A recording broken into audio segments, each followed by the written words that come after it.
Hi everybody, आज मैं आई हूँ वापस आपके पास कुछ और इंटरेस्टिंग स्लैंग वर्ड्स लेके इंग्लिश लैंग्वेज में। तो आइए शुरुआत करते हैं अपने लेसन की। मेरा नाम है मिशेल, आप देख रहे हैं लर्निक्स, जहाँ हम सीखते हैं इंग्लिश थ्रू हिंदी। चलिए आइए सीखते हैं इंग्लिश के कॉमन स्लैंग वर्ड्स।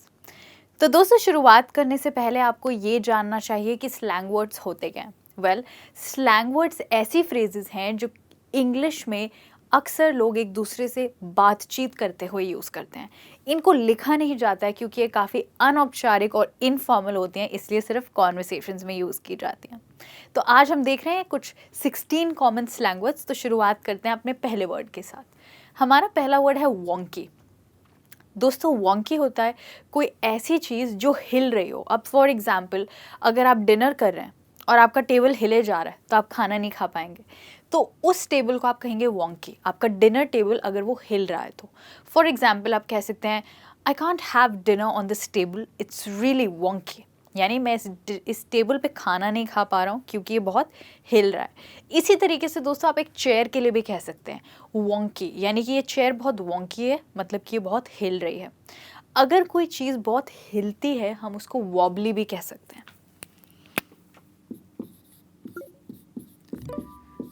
पर वॉबली थोड़ा सा रेगुलर वर्ड है, पर वॉन्की काफ़ी स्लैंग वर्ड यानी इनफॉर्मल वर्ड है। तो आप कुछ भी कह सकते हैं। आप कह सकते हैं the chair is really wobbly या फिर the chair is really wonky. दोनों करेक्ट वर्ड्स हैं।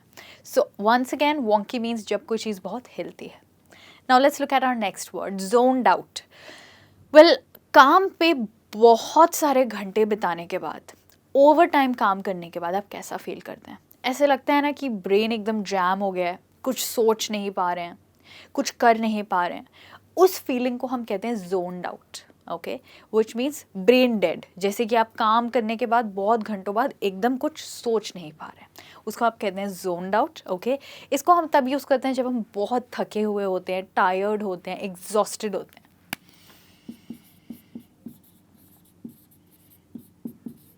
तो एग्जॉस्टेड कहने की जगह आप कह सकते हैं I M zoned out. For example, आपने काम पे बहुत लंबे घंटे काम किया तो आप कहेंगे I work for long hours at work and now I am completely zoned out. यानी अब मेरे दिमाग चलना बंद हो गया, मैं काम नहीं कर सकता। और all right, now our next phrase is dodgy. Well, कल ही दोस्तों मैं एक स्नैक आइटम खा रही थी, एक नमकीन खा रही थी, और जैसे ही मैंने उसे खाया मुझे उसका टेस्ट थोड़ा अजीब लगा। तो मैंने सोचा इसको पता नहीं क्या हुआ, ये कुछ अजीब टेस्ट कर रही है। मुझे लगा तभी शायद इसकी एक्सपायरी डेट पास हो चुकी है, और मैं सही थी। जब मैंने उसकी एक्सपायरी डेट चेक की तो वो ऑलरेडी एक्सपायर्ड प्रोडक्ट था। तो उसके लिए मैं कह सकती हूँ the namkeen tasted a bit dodgy, that's why I checked the expiry date. यानी नमकीन का टेस्ट कुछ अजीब सा, डाउटफुल सा टेस्ट लगा, इसलिए मैंने उसकी एक्सपायरी डेट चेक की। सो डॉजी इज़ डाउटफुल। ऐसे ही अगर किसी मुद्दे पे, किसी टॉपिक पे आपको डाउट है तो आप कह सकते हैं it's a slightly Doge topic, I can't comment on it. यानी मैं इस बारे में कुछ कह नहीं सकता, मुझे इस पे थोड़ा डाउट है। तो ये है Doge, right. Now next word is chicken out. Well, आपने दोस्तों देखा है कि जो चिकन होते हैं, नॉट खाने वाले, जो हैन होते हैं, हैन के बच्चे छोटे छोटे जिनको हम चिकन बोलते हैं, वो बहुत ही डरपोक होते हैं, राइट। अगर आप उनके पास जाएंगे तो वो आपसे डर के दूर भाग जाएंगे। सिमिलरली चिकन आउट का मतलब होता है डर जाना, to get scared.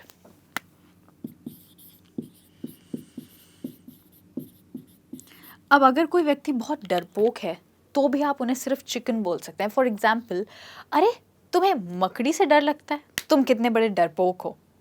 You are scared of tiny spiders, you are such chicken. यानी तुम कितने डरपोक हो। तो वहाँ पे चिकन का मतलब है कि वो व्यक्ति डरपोक है। अब चिकन आउट एक वर्ब की तरह है, as in a phrasal verb, जिसमें एक नाउन और वर्ब का कॉम्बिनेशन होता है। और चिकन आउट का मतलब होता है डर जाना। अब इमेजिन कीजिए कि आपको बहुत बड़ी ऑडियंस के सामने कुछ प्रेजेंट करना है, कोई प्रेजेंटेशन करना है, और लास्ट मिनट आपको बहुत डर लग रहा है और आप अपनी प्रेजेंटेशन कैंसिल कर देते हैं। उसको आप कहेंगे चिकन आउट। सो आप कह सकते हैं I chickened out last minute because I was so scared. यानी कि मैंने लास्ट मिनट में मना कर दिया क्योंकि मैं इतना डर गया था, राइट। सो चिकन आउट का मतलब होता है डर जाना। Alright, now the next word is nerd. So nerd एक ऐसा इंसान होता है जिसको कंप्यूटर्स से और किताबों से बहुत लगाव होता है, पर उन्हें लोगों से बातचीत करने में कम लगाव होता है, राइट? तो अगर आपके भाई बहन या कोई दोस्त हैं जिनको कंप्यूटर्स और किताबों में ही इंटरेस्ट है, तो आप उन्हें कह सकते हैं नर्ड। अगर हम एक नर्ड को इमेजिन करें तो हम हमेशा ये इमेजिन करेंगे, दैट्स राइट, स्पेक्स। नर्ड्स अक्सर स्पेक्स पहनते हैं क्योंकि वो हर वक्त पढ़ते रहते हैं या कंप्यूटर देखते रहते हैं। वेल, ये हमेशा सच नहीं होता है, बट यूजुअली लोग किसी ऐसे व्यक्ति को जो स्पेक्स पहनता है उनको कहते हैं आई यू अ नर्ड, स्पेशली अगर वो बहुत घंटे पढ़ते हो, राइट? सो आप कह सकते हैं मेरा भाई एक बहुत बड़ा नर्ड है क्योंकि वो वीडियो गेम्स खेलना ज़्यादा पसंद करता है पर पार्टीज़ में जाना कम पसंद करता है। My brother is such a nerd, he would rather play a video game than go to a party. Okay, now let's look at our next word, doormat. Doormat हम जानते हैं दोस्तों एक पायदान की तरह होता है, एज इन कि अगर आप किसी दरवाजे के अंदर घुस रहे हैं, किसी रूम के अंदर घूम रहे हैं, तो सामने नीचे एक डोर मैट लगा होता है, राइट, जिस पर आप अपने पैर साफ करके जाते हैं। तो डोर मैट का मतलब यहीं से आता है, यानी कि कोई ऐसा व्यक्ति जिसको कोई यूज़ कर रहा हो या सब लोग यूज़ कर रहे हो, उनको आप डोर मैट कहेंगे। तो इमेजिन अगर किसी व्यक्ति को उनके बॉस बहुत ज़्यादा काम कराते हैं, राइट, और वो व्यक्ति चुपचाप करे जाता है, करे जाता है, करे जाता है, तो वो डोर मैट बन रहा है। तो ऐसे व्यक्ति को आप कह सकते हैं don't be a doormat, you should say something about the amount of work that you are doing. यानी डोर मैट मत बनो, तुम इतना काम कर रहे हो उसके लिए तुम्हें कुछ कहना चाहिए कि तुम थक जाते हो, राइट? सो डोर मैट एक ऐसा व्यक्ति है जिसको सब यूज करते हैं।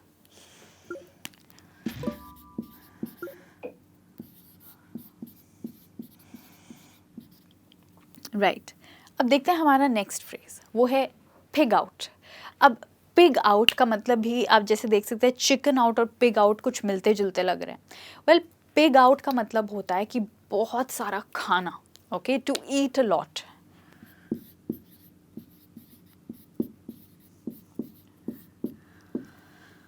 अभी हाल ही की बात है कि मैंने मैकडॉनल्ड्स पे जाके बहुत सारा कुछ खाया, burgers, French fries, happy meal, almost everything, क्योंकि आई रियली लाइक मैकडॉनल्ड्स और मैं वहाँ कम जाती हूँ ऑब्वियसली। जैसे कि आपको पता है अगर मैं ज़्यादा मैकडॉनल्ड्स खाऊंगी तो वेट कितना बढ़ जाता है, तो पर जब भी मैं जाती हूँ मैं पेट भर के खाती हूँ। So last week I pigged out at McDonald's, यानी मैंने मैकडॉनल्ड्स में बहुत सारा खाना खाया। Okay, now the next one is crash. Alright, crash का मतलब होता है कि आप जोन्ड आउट हैं, यानी बहुत थक चुके हैं, उसके बाद आप जाके बस सो जाते हैं। Okay, so crash means to sleep after getting tired, यानी थकने के बाद सो जाना।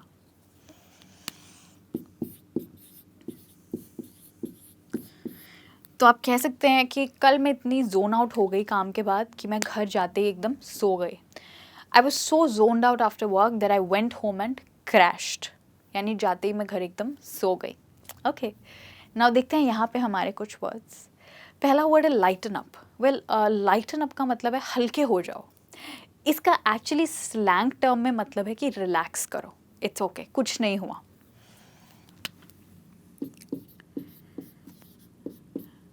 तो अगर किसी व्यक्ति का कोई माइनर सा एक्सीडेंट हो जाता है या फिर उन्हें कोई चोट लग जाती है तो आप कह सकते हैं lighten up, it's okay, nothing happened, यानी रिलैक्स करो, कुछ नहीं हुआ, right? So that is lighten up. The next term is screw up. Well, screw up का मतलब होता है कोई गलती करना, कुछ बिगाड़ना, टू मेक अ मिस्टेक।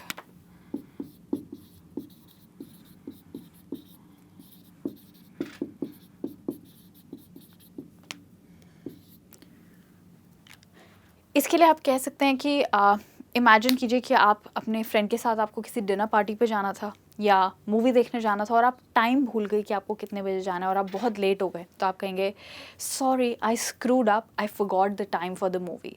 माफ़ करना, मुझसे गलती हो गई, मैं मूवी का टाइम ही भूल गई थी।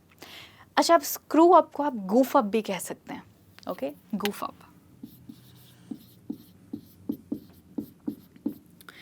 आप कह सकते हैं sorry I goofed up a little bit, माफ़ करना मुझसे थोड़ी सी गलती हो गई।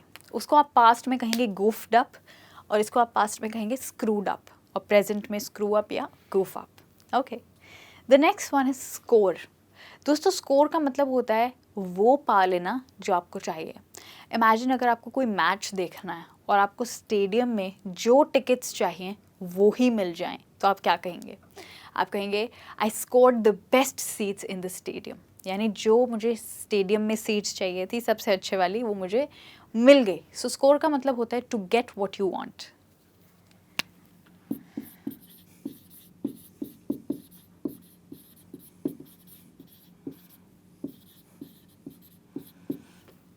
अब जानते हैं रैप अप का मतलब क्या होता है। रैप अप का मतलब होता है सब कुछ खत्म करना, बंद करना। वेल, हमारा आज का लेसन यहाँ रैप अप नहीं हो रहा है, पर रैप अप का मतलब होता है to and.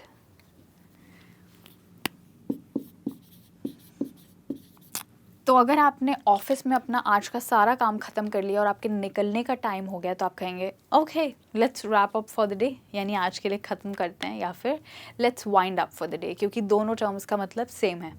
Okay, let's look at the next word which is ditch. Well, ditch का मतलब इंग्लिश में होता है धोखा देना, राइट? धोखा देना।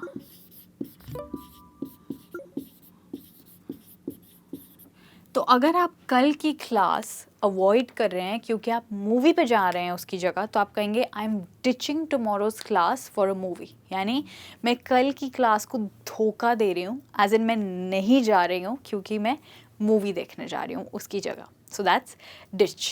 ओके, या फिर आप कह सकते हैं आपने किसी फ्रेंड्स के साथ आपका कोई प्लान था और आप वहाँ नहीं जा रहे हैं, तो आप कहेंगे I am going to ditch this plan, यानी मैं इस प्लान पे नहीं जाऊँगी, मैं फ्रेंड्स के साथ नहीं जाऊँगी। Okay, now we have hang out. Well, hang out एक बहुत ही कॉमन स्लैंग टर्म है, इसको बहुत लोग यूज़ करते हैं। हैंग आउट का मतलब है टांगना नहीं, बट इसका मतलब है घूमना। ओके, लोगों के साथ, दोस्तों के साथ घूमना। तो अगर आपको किसी फ्रेंड को बोलना है कि वो आपके साथ घूमने चले, तो आप कह सकते हैं लेट्स हैंग आउट टुगेदर, चलो साथ में घूमने चलते हैं। And then we have I am down. Well, I am down का मतलब होता है ये नहीं कि आप नीचे हैं, आई एम डाउन का मतलब होता है आई एम रेडी। तो अगर आप कुछ करने के लिए तैयार हैं तो आप कहेंगे I am down. So for example, आपको कोई क्रिकेट मैच देखना है या जाना है, किसी क्रिकेट मैच में पार्टिसिपेट करना है, खेलना है, तो आप कहेंगे I am down for the cricket match, यानी मैं क्रिकेट मैच के लिए तैयार हूँ। वो खेलने के लिए हो सकता है, देखने के लिए हो सकता है, it can be anything. Similarly, अगर आप फ्रेंड्स के साथ कहीं जाने का प्लान बना रहे हैं, तो आप कह सकते हैं I am down for our lunch date, यानी हमें लंच पे साथ चलने के लिए तैयार हूँ।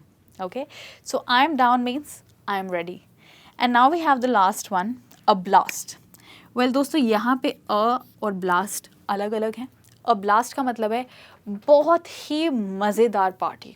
ओके, सो इमेजिन कीजिए कि आपके फ्रेंड की बर्थडे पार्टी थी और वो बहुत ही मज़ेदार थी। उसके लिए आप कहेंगे my friends birthday party was a blast, यानी बहुत ही मज़ेदार, जिसको हम कहेंगे सुपर फन।